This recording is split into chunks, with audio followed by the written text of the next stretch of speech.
Cyclone Michaung makes landfall in Andhra Pradesh BRICS हेडवॉक्स। ठीक है, तो आंध्र प्रदेश की तरफ साइक्लोन मिचोंग बढ़ रहा है और उसने बहुत सारा लैंडफॉल भी किया है, तो बस इसका नाम याद रखिए, मिचोंग साइक्लोन।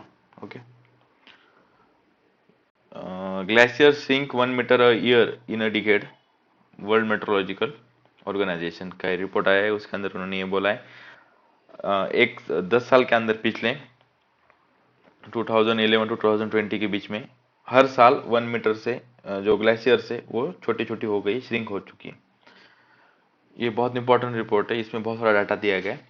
ठीक है, रिपोर्ट का नाम क्या है, the global climate 2011 to 2020, decadal decade of acceleration. ठीक है, तो डिकेड ऑफ एक्सेलरेशन 2011 टू 2020 ये इसका नाम है, इसको इंपॉर्टेंट, इसको याद रखिए।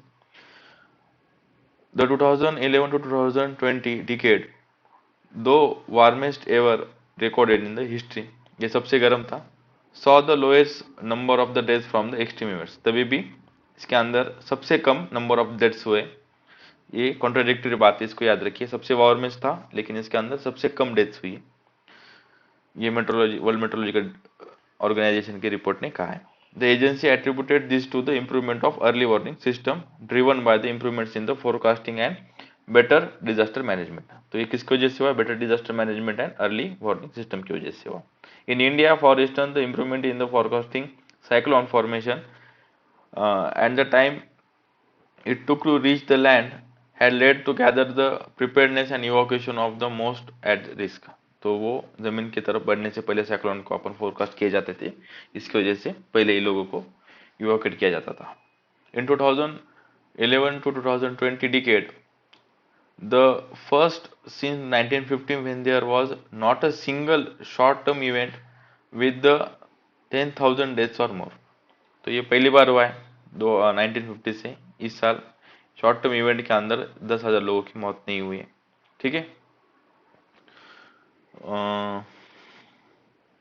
The report also says that this was the first decade that the depletion of ozone hole visibility showed recovery. जो ओजोन होल हुआ है तो उसके अंदर रिकवरी आई है, ये सिर्फ इस डिकेड के अंदर आई है जिसने रिकवरी दिखाई है ओजोन होल के अंदर। Glaciers that were measured around the world thinned by the approximately 1 meter per year on an average between the 2011 and 2020। ठीक है, Greenland and Arctic lost the 38% more ice during then the period of 2001 to 2010 period. ठीक है, तो जितना पिछले decade के अंदर 2001 to 2010 के बीच में जितना ग्लेशियर मेल्ट हुआ उससे ज्यादा इसमें हुआ है अंटार्कटिका में, और ग्रीनलैंड के अंदर 38% मोर हुआ इससे। ठीक है, 2011 टू 2020 के इस बीच में। The report also showed that the mention of the 2011 Uttarakhand rock avalanche that was triggered from the breach in the Nanda Devi Glacier in Himalayas। ठीक है, इसका भी मेंशन किया गया है। The report further underline that the human caused climate change significantly increase the risk from extreme heat events। तो इससे भी रिस्क बढ़ा है। ठीक है, underline that the human caused climate change increase significantly increase the risk of extreme heat events। heat waves are responsible for highest number of human casualties। ठीक है, सबसे ज्यादा कैजुअलिटी हीट वेव्स की वजह से हुई है। Tropical cyclone cause the most economic damages. Tropical cyclone से भी सबसे ज्यादा जो इकोनॉमिक के अंदर डैमेज हुआ है वो ट्रॉपिकल साइक्लोन से हुआ है। ठीक है, public and private climate finance almost doubled during this period. इस डिकेड के अंदर डबल्ड हुआ है public and private finance. However it need to be increase at least the 7 times, लेकिन इसको 7 टाइम्स बढ़ना चाहिए था, लेकिन ये सिर्फ डबल हुआ है। By the end of this decade to achieve the climate objectives include keeping the global temperature from the rising by more than 1.5 degree Celsius by the end of this century। तो अगर आपको रोकना होगा 1.5 degree Celsius इस century खत्म होने से पहले टेम्परेचर बढ़ने को, तो आपको 7 टाइम इससे ज़्यादा फाइनेंस करना चाहिए था। ठीक है, इसके अंदर जो की पॉइंट्स है वो सारे बता दिए मैंने। Global stock take draft calls for phasing out fuel fossil fuel. ठीक है, जीएसटी बोलते हैं इसको, ग्लोबल स्टॉक टॉक, ठीक है। तो यही बोला गया है कि इसको फेज आउट करने, फॉसिल को फेज आउट करने के लिए, फॉसिल फ्यूल्स को, तो उन्होंने एक ड्राफ्ट बनाया जिसके अंदर इंडिया ने पहले बोल दिया कि we are not part of it, ठीक है। तो बस इसके बारे में थोड़ा देखेंगे। For the first time the key document being negotiated at the United Nations annual climate summit has underline the need for the world to do away with the all fossil fuels. तो पहली बार ये बोला गया है कि आपने को बंद करने चाहिए फॉसिल फ्यूल्स का यूज, ठीक है ना। इसके बाद फॉसिल फ्यूल्स का यूज नहीं करना चाहिए। At the first week of negotiations at the Conference of Party 28 nears an end, the latest version of the GST Global Stock Take includes the clause committing all the signatory to orderly and just phase out the fossil fuels. तो सबको इन्होंने बोला है कि आप phase out करो। The summit location in UAE, United Arab Emirates, a petro state, and the COP leader own ties to the oil have influenced the language in the GST, said the person closely involved in the negotiation. तो जो देखिए मतलब एक hypocrisy है, किसने organise किया है? UAE ने, जो कॉन्फ्रेंस ऑफ पार्टी 28 की मीटिंग है, और खुद एक पेट्रोल प्रोड्यूसिंग स्टेट है, फॉसिल फ्यूल प्रोड्यूसिंग। तो उसका उन्होंने ही ये प्रपोजल अभी ये किया है, तो उन्होंने उसकी लैंग्वेज को इन्फ्लुएंस करने की बातचीत, मतलब उन्होंने इन्फ्लुएंस किया है, एक पर्सन ने ये बोला है अपने को, ठीक है।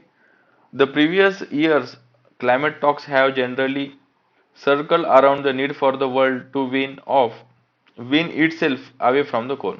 पिछले साल के जो नेगोशिएशंस हुए थे तो बोला था कि अपन ने कोल को बंद करना चाहिए, but the negotiations way generally ended in stalemate, लेकिन इसका कोई कंक्लूजन नहीं निकला, ठीक है।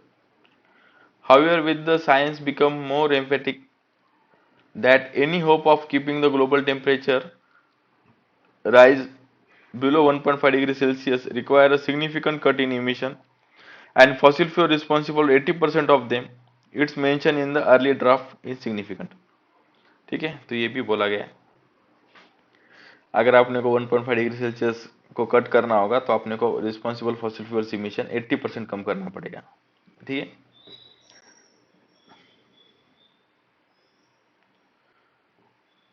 Global Stake Talk, the first of its kind since 2015, is expected to take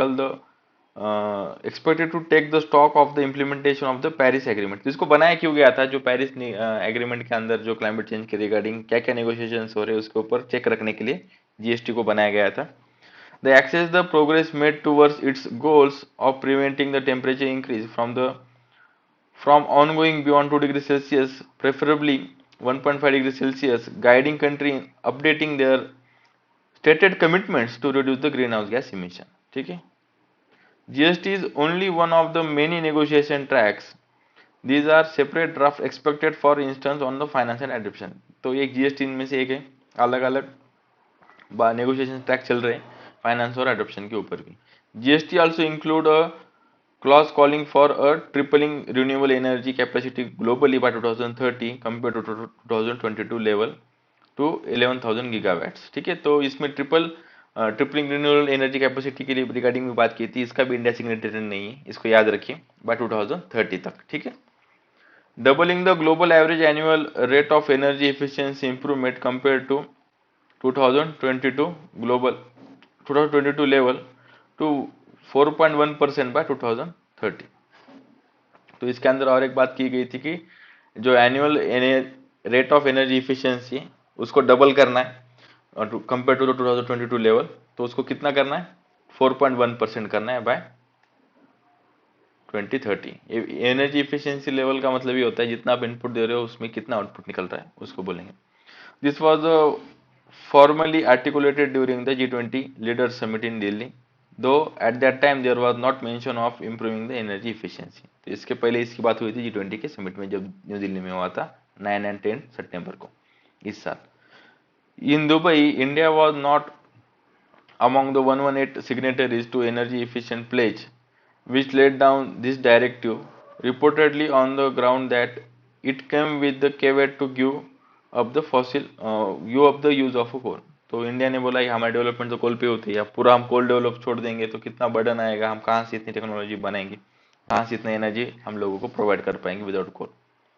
the text also mention the importance of the transiting to the to sustainable lifestyle and sustainable patterns of consumption and production in efforts to address the climate change and encourages effort towards the transition to sustainable lifestyle, sustainable patterns of consumption.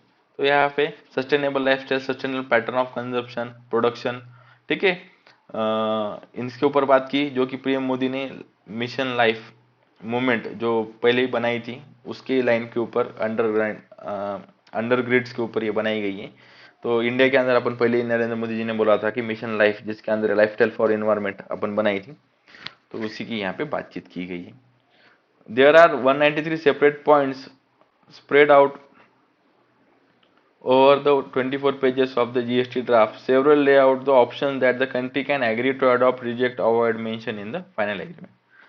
तो इसके अंदर ये option दिए गए, ठीक है। तो ये ड्राफ्ट इंपॉर्टेंट है, इंडिया सिग्नेटरी नहीं है, इसको याद रखिए। और इसको क्या भी इसका आउटपुट आएगा देखेंगे जीएसटी के अंदर। उसके बाद एडिटोरियल है यहाँ पे।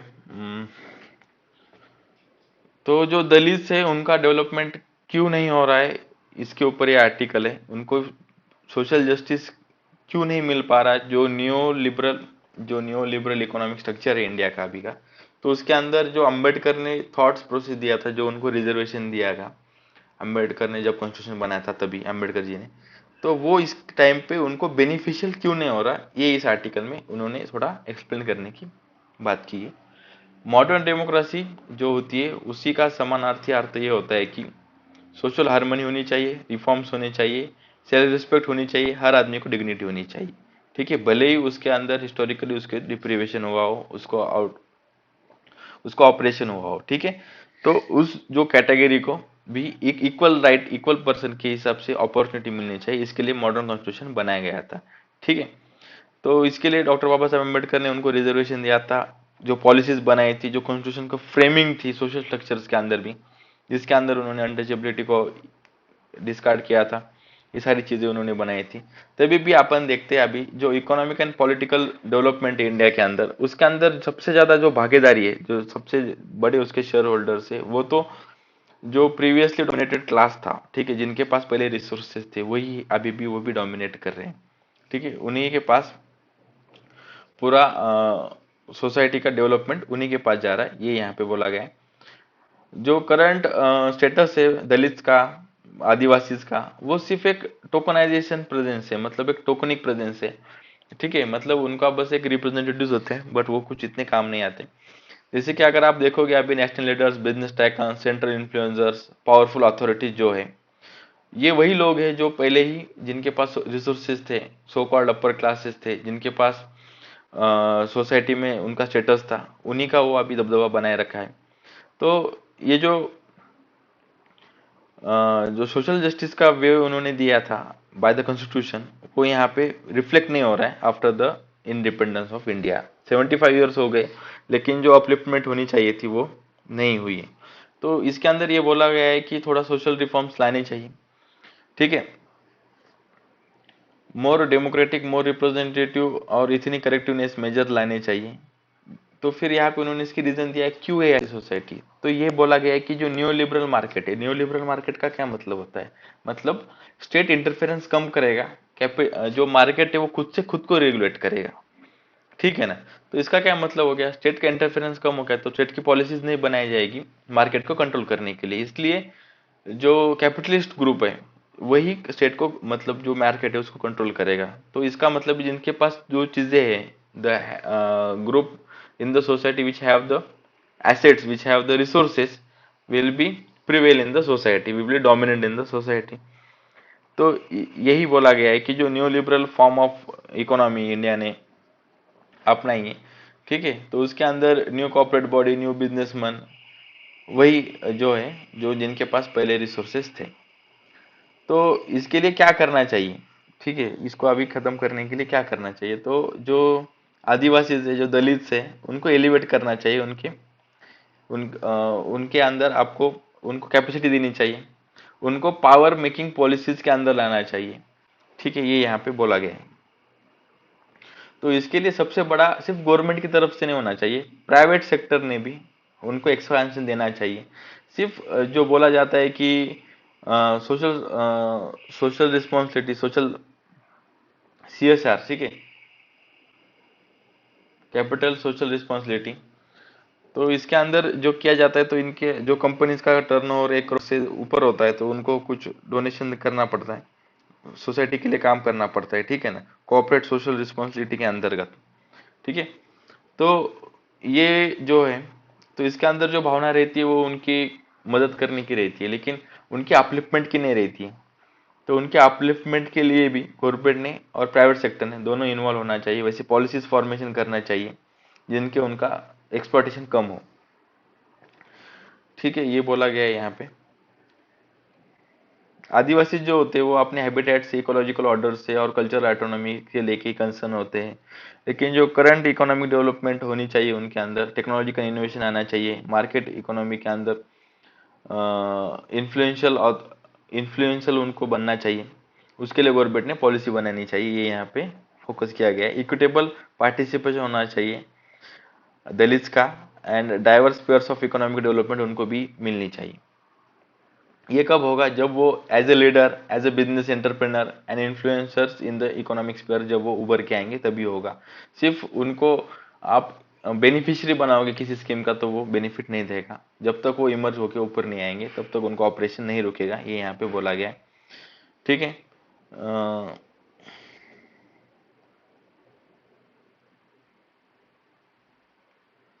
जो अंबेडकर ने जो मॉडर्न स्टेट की बात की गई थी, तो उसके अंदर उन्होंने बोला था कि एक इक्वलिटी ऑफ ये होगा, सबको इक्वल, हर सिटीजन इक्वल होगा।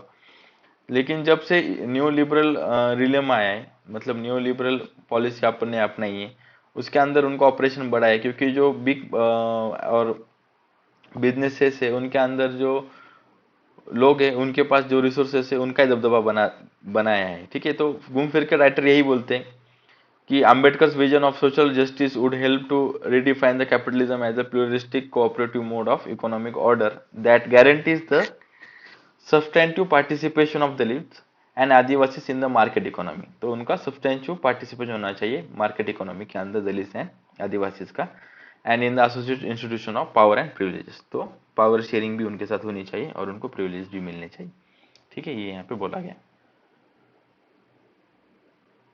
US official raised the Pannun plot case asked the government India to prove, ठीक है। तो जो national security deputy national security adviser US के जो है वो न्यू दिल्ली की विजिट पे, तो उन्होंने ये इशू रेज किया, उन्होंने बोला इसके ऊपर आप इन्वेस्टिगेशन कीजिए जो पन्नू ने उसके केस के रिगार्डिंग, ठीक है। संडे के पेपर में इसको एक्सटेंसिवली डिस्कस किया है। और एक अपडेट है यहाँ पे, संडे का जो यूट्यूब पे अपलोड किया गया है वीडियो, उसको ऑडियो नहीं आ रहा है, ठीक है, तो इसलिए मैंने टेलीग्राम के ऊपर उसको अपलोड किया है। 4 दिसंबर या 5 दिसंबर के डेट के अंदर उसको अपलोड किया गया है, उसको आप चेक करके देखिए। तो वहाँ पे डाउनलोड करके आप उस वीडियो के अंदर उसको ऑडियो आएगा आपको, लेकिन यूट्यूब के ऊपर उसको ऑडियो नहीं आ रहा है, ठीक है। तो इसके अंदर ये अपन एक्सटेंसिवली डिस्कस किया पन्नून का इशू, जो खालिस्तानी सेपरेटिस्ट है यूएस के अंदर, इसको मारने की कोशिश की गई थी। तो उसके अंदर एक निखिल गुप्ता नाम का इंडियन है जो एक ड्रग डीलर है, उसको पकड़ा गया है, ठीक है। उसने एक हिटमैन को अपॉइंट किया था यूएस के अंदर, तो वो पूरी लिंक और उनके पास जो एविडेंस है वो सारे उन्होंने इंडियन गवर्नमेंट को दिए, तो उसके ऊपर ही बात हो रही है, ठीक है। यहाँ पे इंडिया और केनिया के रिलेटेड एक न्यूज़ है। India provides 250 million dollars line of credit to Kenya, ठीक है। लाइन ऑफ क्रेडिट इंडिया ने दी है केनिया को। लाइन ऑफ क्रेडिट देने का मतलब होता है कि एक अकाउंट बनाया इंडिया ने, ठीक है, उसके अंदर 250 मिलियन डॉलर डाल दी। तो जैसे ही केनिया को जरूरत गिरेगी, भाई हमें अभी 5 करोड़ चाहिए, ठीक है, जो $5 मिलियन चाहिए, $10 मिलियन चाहिए, तो इससे निकालते रहेगा। तो ये लाइन ऑफ क्रेडिट मतलब इतना अमाउंट हमने आपको दे रखा है, इसके अंदर आप जितना चाहो उतना ले सकते हो, अपर लिमिटेड $250 मिलियन की, ठीक है। टोटल $250 मिलियन आप निकाल सकते हो, तो उतना उन्होंने दिया है केनिया को। India to the extended $250 million line of credit for the modernisation of agriculture in Kenya. Modernisation of agriculture के लिए उन्होंने जितने डॉलर दिए। Announcing the initiative, the Prime Minister Narendra Modi said the both side will carry out the joint military exercise, और वो joint military exercise भी करेंगे, and will collaborate on the counter terror projects, तो उसके ऊपर भी वो collaborate करेंगे। President William Samoei Ruto described the Indian community of Kenya as the bridge between the two countries and said the Indians residing in Kenya regard this country as their first country. ठीक है, ये उन्होंने यहाँ पे बातचीत की.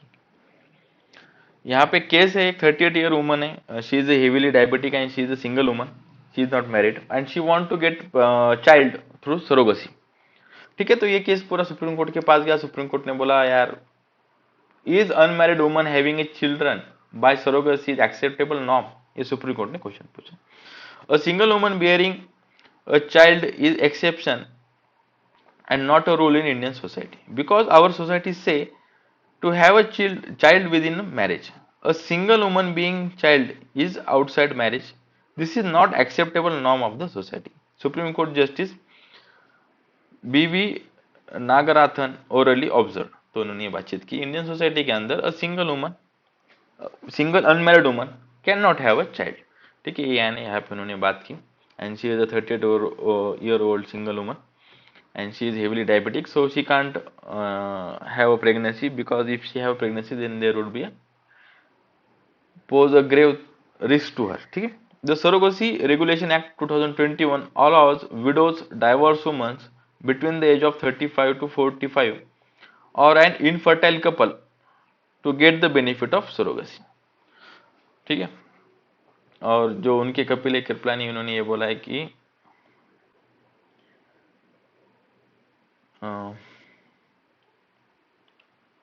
The law only ban the commercial surrogacy. तो उनकी ये दलील है कि लॉ के अंदर से सिर्फ कमर्शियल सरोगसी को बैन किया है, सिंगल वुमन को नहीं किया गया. तो ये सारा केस चल रहा है, देखेंगे क्या होता है. लेकिन इतना अभी याद रखो कि जो सरोगसी रेगुलेशन एक्ट 2021 इसके अंदर सिर्फ डाइवोर्स वुमन और widow woman age between 35 to 45 उनको ही सरोगसी करने का अधिकार है. ठीक है,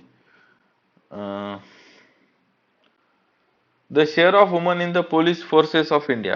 तो 11.75% ये शेयर है वुमेन्स का पुलिस फोर्सेस में इंडिया के अंदर. Despite the government attempt to enhance the strength of the women police to 33%, women in the police forces remain low. Union minister ने ये बातचीत की, बोली ये बात लोकसभा के अंदर. ठीक है, despite the government attempt to enhance the strength of women police to the 33%. तो ये गवर्नमेंट की मंशा है, 33% हम वुमेन्स का पार्टिसिपेशन बढ़ाएंगे पुलिस फोर्स के अंदर. The journey toward the plastic free world. ठीक है, ये थोड़ा इंपॉर्टेंट आर्टिकल है, इसके अंदर 2-3 चीजें याद रखें. International negotiation committee under the United Nations environment programme. तो ये पहली बात याद रखिए, आईएनसी ये यूएनईपी के अंदर आती है, यूनाइटेड नेशंस एनवायरमेंट प्रोग्राम के अंदर. Meet in the Nairobi from November 13 to 19 for its third round of negotiation. ये थर्ड राउंड चल रहा है इनके नेगोशिएशन का. To develop an international legally binding instrument to end the plastic pollution worldwide. तो इनको worldwide plastic pollution end करना है, इसके लिए इनका थर्ड राउंड ऑफ टॉक चल रहा है. ठीक है, ये बात याद रखिए. तो ये कितना राउंड है? थर्ड राउंड है. इसके पहले इसके 2 राउंड हो चुके हैं. And under the United Nations Environment Assembly Resolution 514, the INC is responsible for delivering a global plastic treaty by 2015. तो इनको टारगेट दिया गया है 2015 तक, 25 तक, 2025 तक आपको ग्लोबल प्लास्टिक ट्रीटी देनी है, जो कि प्लास्टिक को पूरा बैन करेगी और वो लीगली बाइंडिंग होनी चाहिए इंस्ट्रूमेंट. ठीक है, तो इसके अंदर उन्होंने एक जीरो ड्राफ्ट बनाया. Zero draft presented by the secretariat contained the strong options from the international legally binding treaty to end the plastic pollution, but during the negotiations member states managed to water down their core obligations, particularly those pertaining to the sum of high impact elements such as preliminary polymer production, chemicals concern, problematic and short-lived plastic trade and finance mechanism among the others. तो जो states है उन्होंने water down किया है, मतलब उसको neglect किया है कुछ कोर ऑब्लिगेशंस को.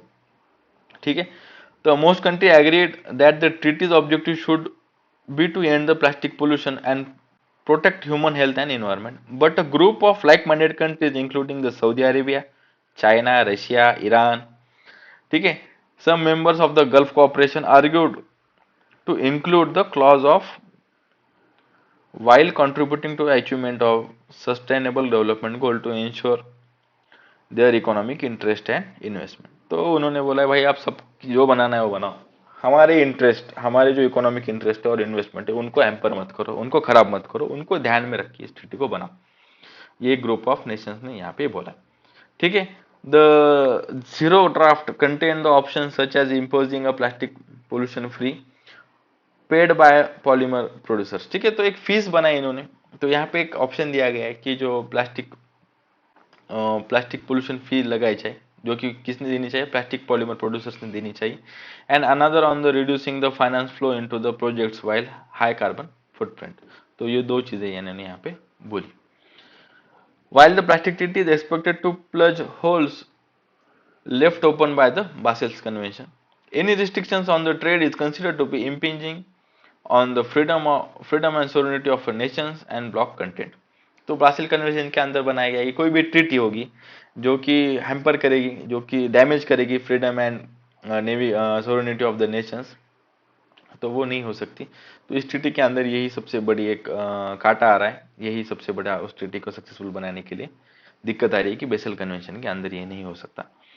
ठीक है। The group of African countries and small island developing states, ठीक है, African group of countries and small island developing states played an important role. Their submission stood out from the rest as they championed the voice of waste pickers and indigenous people and approach the treaty from the human rights and public health perspective। तो ये सबसे बड़ी point यहाँ पे इन्होंने ये बोला है कि जो वेस्ट पिकर्स है हमारे यहाँ और जो इंडिजिनियस स्पीकर है लोग हैं वहाँ के, और and the approach of A treaty from the human rights and public health perspective. तो ये एंगल भी वहाँ पे होना चाहिए, ह्यूमन राइट्स का और पब्लिक हेल्थ पर्सपेक्टिव का। तो ये ट्रीटी अभी तक बनी नहीं है, 2050 के पहले बन जाएगी। तो इसके पहले ये सब इसका ड्राफ्ट आया है, तो इसके अंदर क्या क्या चल रहा है इसके लिए अपन इसको डिस्कस किया। ठीक है। यहाँ पे जीपीएससी रिगार्डिंग डाटा है और ये यूएस का ग्लोबल पोजिशनिंग सिस्टम है, तो इसका वर्किंग पूरा याद करके कुछ काम का नहीं है, यूएसए का है। तो the US department of defence started the GPS programme in 1973। इतना इसको याद रखिए। इसके अंदर इसके 3 कंपोनेंट्स है, space segment, control segment and user segment. ठीक है। और इंडिया ने इसके जीपीएस के बेसिस पे एक बनाया था। India mooted its own Indian regional navigation satellite system in 2006, later rechristened, मतलब इसका नाम चेंज किया गया था एज ए नाविक navigation with Indian navigation with Indian constellation. ठीक है। तो इस चीज के अंदर इतना ही बताया गया है। इसके जो नाविक के रिगार्डिंग इसमें कोई इन्फॉर्मेशन दी नहीं गई है। नाविक इंपॉर्टेंट है, इसमें PYQ आया है, इसको थोड़ा आप पढ़िए। ठीक है। उसके बाद यूनाइटेड नेशंस से not possible to create the safe zone in Gaza. तो उन्होंने बोला it impossible to create safe zone in Gaza. और जो सदर्न गाजा है वहां पे भी इसराइल के आर्मी ने now had dropped leaflets on the part of the northern telling the Palestine civilians there to flee to other states. उनको बोला यहाँ से भाग जाओ यार, सदर्न स्टेट्स के अंदर से भी आप, क्योंकि हम वहाँ पे भी बम्बार्डमेंट करने वाले। Putin to discuss the Gaza war during his trip to the Saudi Arabia and UAE. देखिए ये व्लादिमीर पुतिन है और he will discuss the Gaza war during his trip to Saudi Arabia and UAE. लेकिन ये Ukraine के बारे में कोई बातचीत नहीं करेंगे। Still he is continuing war with Ukraine. Hypocrisy की भी सीमा होती है। ठीक है। तो हाँ, यहाँ पे Myanmar junta chief seek political solution with rebels. तो ये देखिए म्यांमार को 1 फरवरी 2021 के अंदर म्यांमार की जो मिलिट्री थी उन्होंने कू किया और वहाँ की जो डेमोक्रेटिक गवर्नमेंट है उसको हटा दिया। ठीक है। और जो बड़े बड़े लीडर्स उनको हाउस अरेस्ट में रख दिया। तो वहाँ की जो सिविलियंस है 3 ग्रुप से उन्होंने एक खुद की आर्मी बनाई और ऐसे 3 मेजर ग्रुप से उनके अंदर जो कि रजिस्ट कर रहे हैं विथ वायलेंस, मतलब विथ मिलिट्री पावर। ठीक है। उन लोगों के साथ, मिलिट्री के साथ म्यांमार के। तो अभी जो म्यांमार के मिलिट्री चीफ है उन्होंने बोला है कि यार हम इनके साथ पॉलिटिकल सोल्यूशन लाएंगे, इनके साथ बैठ के टेबल पे बातचीत करेंगे। ठीक है। तो ये इन्होंने पहली बार बोला है ये चीज। अगर आप इसको डिस्कशन का PDF चाहिए तो आप टेलीग्राम के ऊपर स्वैग UPSC ओनली बोल के सर्च कर सकते हो और टेलीग्राम चैनल को आप प्लीज सब्सक्राइब कीजिए। अगर आपको वीडियो पसंद आया तो आप इसको आपके दोस्तों के साथ शेयर कीजिए। Thank you for the discussion.